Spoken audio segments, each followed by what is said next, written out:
বাংলাদেশ নাকি ভারত, কে জিতবে? ম্যাচের আগেই ফলাফল প্রকাশ করল জ্যোতিষী টিয়া।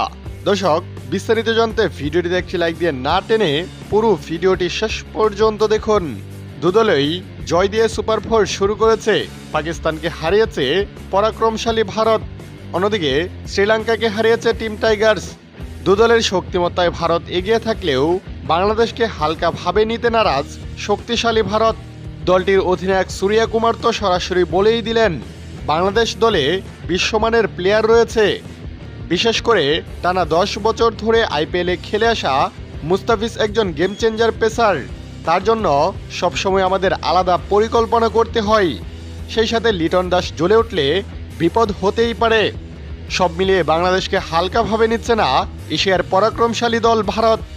যাই হোক দর্শক, এদিকে আগামীকাল বাংলাদেশ ও ভারতের মধ্যকার ম্যাচ নিয়ে এবার ভবিষ্যৎবাণী করেছেন জ্যোতিষী টিয়া। টিয়া রিকোটির সামনে বাংলাদেশ ও ভারতের পতাকা রাখা হলে রিকোটি সেখান থেকে বাংলাদেশের পতাকাটি তুলে তুলেছে। সেই হিসেবে ধরা যায় বাংলাদেশ আগামীকাল জিততেও পারে। তবে এখন দেখার বিষয় মাঠের খেলায় কারা জিতে। প্রিয় দর্শক, এ ব্যাপারে আপনাদের কি মন্তব্য? কে জিততে পারে, বাংলাদেশ নাকি ভারত? আপনাদের মূল্যবান কমেন্টে আমাদের ভিডিও নিচে জানাতে ভুলবেন না। ধন্যবাদ।